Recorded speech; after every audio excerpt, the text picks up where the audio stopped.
This recording is in the public domain. Chapter 1. Summary. On the upper deck.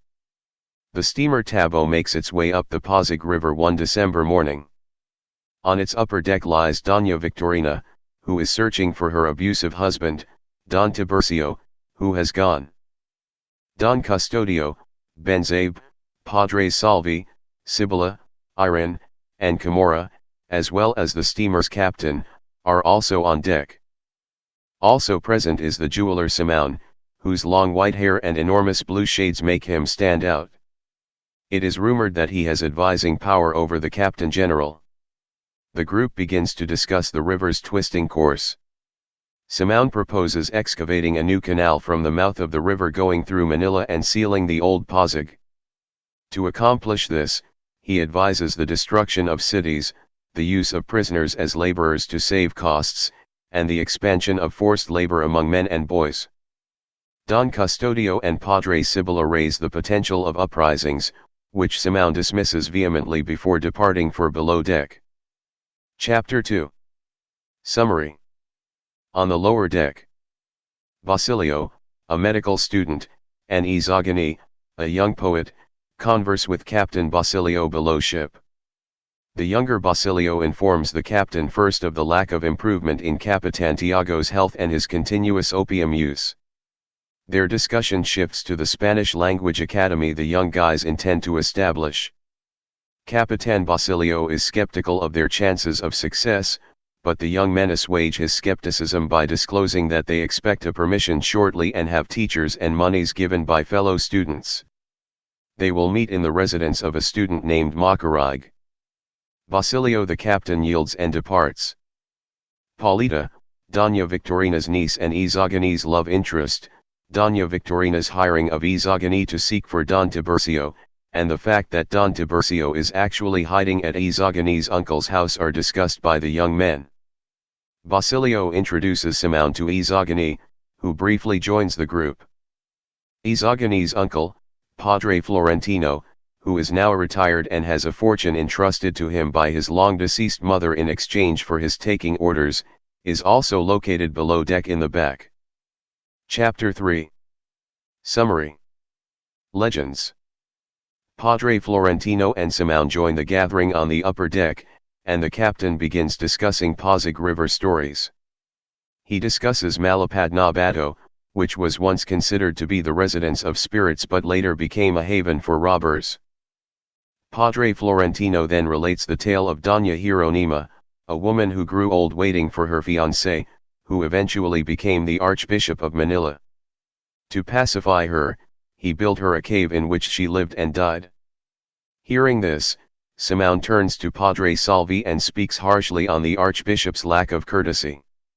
He believes it would have been more appropriate if the woman had been confined in a convent like Santa Clara. An unpleasant Padre Salvi changes the subject and narrates his own legend of a non-believing Chinese man who, when assaulted by a caiman, invoked Saint Nicholas, causing the creature to turn to stone. Benzabe asks the skipper where a particular Ibarra was slain as the steamer approaches the lake. The captain describes the pursuit on the lake 13 years ago and identifies where Ibarra went missing. Chapter 4. Summary. Kabi Sang Tales. Basilio's old acquaintances Tandang Selo and his son Tales are featured in this narrative. As his family's financial situation improves, Tales chooses to clear a piece of the forest for cultivation. During the first harvest, a religious corporation asserts ownership on the land and charges Tales an annual fee. When the charge gets prohibitively expensive, he begins to revolt. He brings the religious order to court, armed himself, and begins to monitor his property. Tales loses the case, which depletes his resources. Tano, his only son, gets enlisted because he cannot afford a substitute. Tano is thereafter said to have either set sail for the Carolines or became a Guardia Civil, according to rumors. Tales is subsequently kidnapped by bandits who seek a ransom.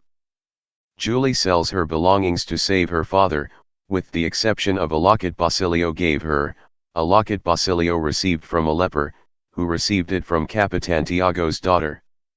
Julie steals money from an elderly religious woman and decides to work as a servant to pay back the money. Chapter 5. Summary. A Cacheros Eve. Basilio's arrival in San Diego is delayed because the Guardia Civil detained and jostled his Cachero for forgetting his cedula. They are again delayed while waiting for the Christmas procession to pass.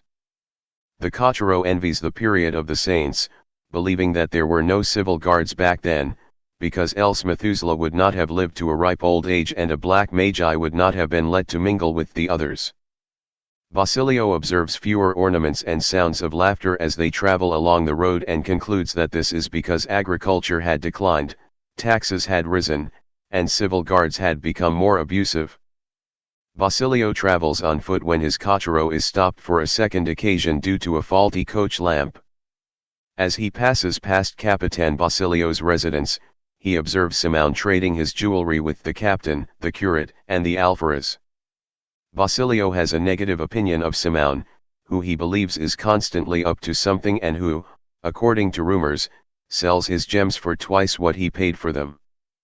Basilio arrives at the home of his guardian Capitan Tiago, where the old man relays a variety of unpleasant news, including the abduction of Cabi Sang Tales. Chapter 6. Summary.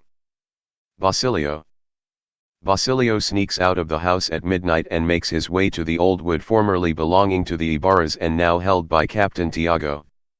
He visits his mother's grave beside the balete tree and recalls the night 13 years ago when his mother died there and a stranger helped him bury her and burn the body of another stranger. Basilio also reflects on the events of his life since that time. In his trek to Manila in search of work, he endured hunger and misery until he was taken in as an unpaid servant at Capitan Tiago's home in exchange for permission to study. Poor and poorly dressed, he was shunned by his classmates and neglected by his teachers during his first 3 years of schooling. Nevertheless, with perseverance and effort, he eventually distinguished himself in his studies and went on to study medicine. Basilio will conclude his medical studies in 2 months and serve as commencement speaker to cap his academic career. He intends to wed Julie. Chapter 7. Summary. Simon. Basilio is preparing to leave the tomb of his mother when he hears someone approaching.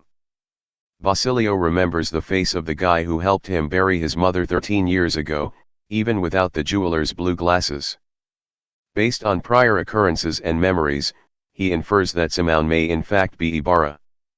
Basilio reveals himself, and Simon, in order to safeguard his hidden identity, considers murdering Basilio, but ultimately decides to attempt to enlist Basilio to his cause. Simon admits that he intends to dismantle the system of corruption in society by stimulating the vices and avarice of the ruling forces with his wealth. This has led to an increase in inequities, poverty, and misery, which he believes may eventually drive the poor to revolt. Simon derides the youth's yearning for Hispanism and the teaching of Spanish, viewing it as a way for the loss of nationality and the subordination of the Filipinos' distinctive intellect and emotion. Simon requests Basilio's assistance in persuading the youth to renounce their demands for Hispanization. Basilio demurs, claiming that he is incapable of completing the assignment. Simon attempts a different strategy by reminding Basilio of the wrongs committed against his mother and brother. Basilio remains uncommitted. Chapter 8. Summary. Merry Christmas. Julie prepares to depart Tandang Selo early in the morning to begin her new job as repayment for the money borrowed for her father's ransom. She tries to maintain a positive attitude, but she is miserable. Later, when Tandang Selo's relatives visit him, they discover he has lost his ability to talk. Chapter 9. Summary. Pilates. Certain citizens are not particularly affected by Tandang Selo and Cabi Sang Tales family's misery. The lieutenant of the Guardia Civil believes he fulfilled his job by following the robbers whenever possible, whilst Padre Clemente, a local friar, believes Cabi Sang Tales is being punished for resisting the friars.